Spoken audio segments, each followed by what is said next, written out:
자, 바로 뉴스 썰기 시작해 보겠습니다. 네, 오늘 준비한 재료 이겁니다. 여기 와서 진짜 느낄 게 하나 뭐냐면 뭐야? 여기 오면은 물욕이 사라져. 어. 이 주변 둘러봐봐. 여기다 뭘 할 거야? 여기다 뭐 고급 수용차를 갖다 올려놓을 거야. 나는 자연인이다. 보니까 이게 타사 프로그램이 아니라 저희 걸 썼네요. 윤택 네. 씨는 똑같이 나오네요. 보니까. 그분이 자연인이죠. 나는 자연인이다. 연예인 아니에요? 연예인? 연예인이 얘기가 아니고 이제는 자연인이 된 김종인 전 위원장의 얘기를 갖고 왔습니다. 근데 하나만 좀 묻고 시작하겠습니다. 선배, 정치인 아니면 자연인입니까? 비정치인이란 단어도 있는데 꼭 정치인 안 하시면 자연인이라고 하시더라고요. 정치를 안 하면 왜 자연인이라고 하냐? 네네네. 그걸 저한테 물어보시는 거죠? 네. 정치 기자 또 예, 제가 정치인이 아니라서 그냥 자연스러워서 자연인이라고 하지 않을까요? 자연스럽지 않은 멘트였습니다. 내일 한번 취재를 해오시고요. 예. 알겠습니다. 그래서 계속 해보시죠 한번. 예. 네, 김종인 전 위원장 여러 가지 발언들에서 오늘 기사가 많이 쏟아졌습니다. 우선 국민의힘 선대위 재합류에 대해서는 단호하게 선을 그었는데요. 나는 한 번 나온 데를 다시 돌아가지 않는다. 그러니까 김 위원장은 자연인이 된 이상 돌아가지 않는다라면서 단호한 모습을 보였습니다. 하지만 이준석 국민의힘 대표 라디오에서 이렇게 얘기했는데요. 들어보시죠. 저는 선거에 있어서 저희가 김종인 위원장의 조력을 받는 것이 상당히 도움이 된다 이렇게 생각합니다. 김종인 위원장께서 어떤 형식으로든지 선거에 도움을 주시길 좀 기대하고 있습니다. 이 대표의 입장은 이럴 수 있지만 정작 윤 후보 캠프에서 러브콜은 없는 상황입니다. 그러니까 김 위원장도 돌아갈 명분이 크게 없어 보이는데 제가 두 가지로 좀 정리를 해봤습니다.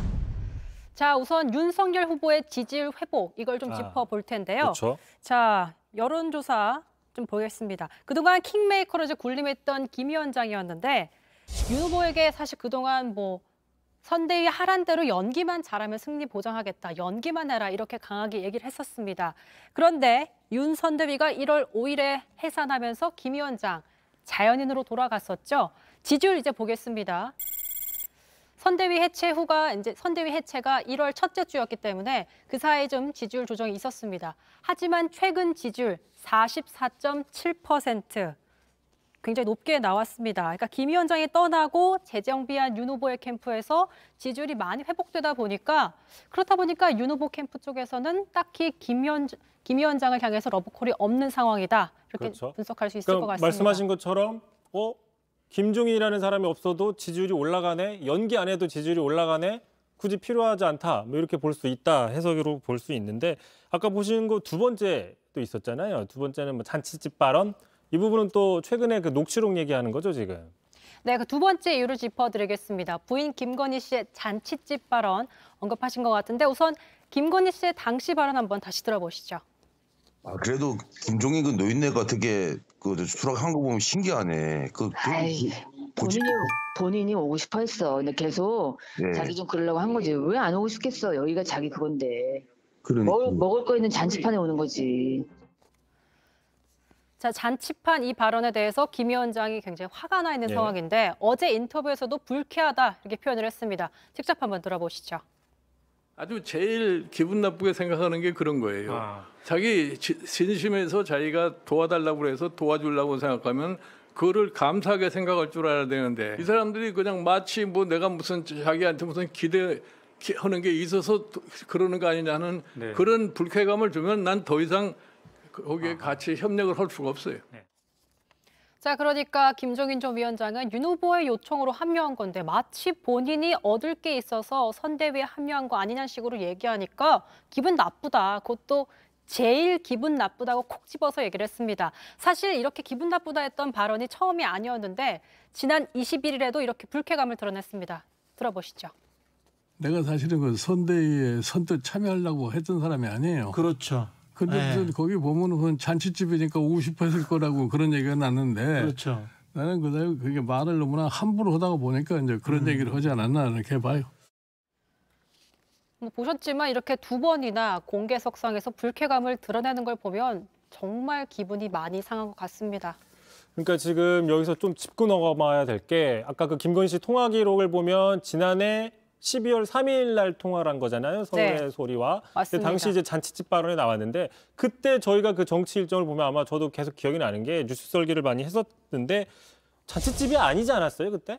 그렇습니다. 정확히 짚으셨는데 그 통화가 12월 3일에 이뤄졌는데 그날 나왔던 기사 헤드라인입니다. 드디어 김종인 청괄 선대위원장직 수락했다. 이런 보도가 쏟아지고 있었습니다. 그러니까 윤 후보의 부인 김건희 씨가 그런 통화를 하고 있을 때 이런 공식적인 합류 기사가 나왔던 거죠. 그리고 기억을 더듬어 보면요. 11월 중순부터 12월 초까지 기억하시죠? 이때 국힘 내부에서 정말 많은 일들이 있었습니다. 윤 후보와 이준석 대표 신경전이 있었고요. 또 김종인 위원장과의 신경전이 있었고요. 잠적하고 울산까지 내려갔던 이준석 대표, 윤 후보와 끝내 화해하고 김종인 위원장이 극적으로 합류했습니다. 그러니까 그동안 김 위원장의 발언들을 좀 봐도요. 계기 있으면 도와줄 수도 있고 나는 오늘부터 내 일상으로 회귀하겠다. 합류 거부했고요. 김종인 위원장 또 무슨 일 벌어진지 난 모른다. 선 긋는 그런 모습을 보이기도 했습니다.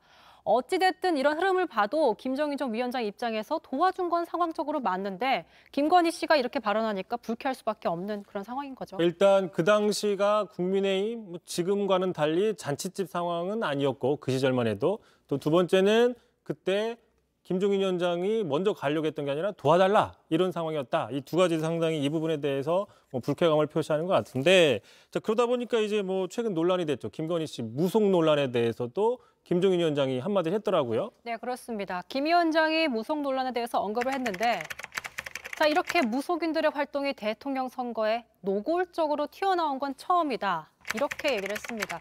그 국민들이 그런 식으로 나라가 운영된다고 하면 어떻게 생각할지 생각해보라. 이렇게 쓴소리를 했는데 사실 김 위원장은 킹메이커라고 불릴 만큼 정치 인생도 길고 대선 지난 10년 동안 많은 영향력을 끼친 사람입니다. 근데 그런 그가 봐도 이렇게 무속인들의 활동이 대통령 선거에 노골적으로 튀어나온 건 처음이다. 이렇게 표현을 한 거죠. 네, 그렇습니다. 오늘 그 자연인이라 이렇게 얘기를 한 김종인 전 비대위원장이 또 이런 얘기도 했더라고요. 민주당 이재명 후보도 만날 수 있다. 나는 자연인이기 때문에 아무나 만날 수도 있다라고 얘기를 했지만 다만 이재명 후보 캠프 합류에는 좀 선을 그었어요. 네. 이 부분에 대해서 이제 민주당 쪽 어떻게 접촉을 할지 아니면은 정말 그냥 자연인으로서 남겨둘지는 좀 쳐다봐야 될 것 같고요. 네. 또 반대로 김종인 위원장의 행보 또 같이 좀 쳐다봐야 될 것 같습니다. 네. 오늘 뉴스 설계 다 끝나셨죠? 네. 예. 자, 오늘 소식 여기까지 보겠습니다. 수고하셨습니다.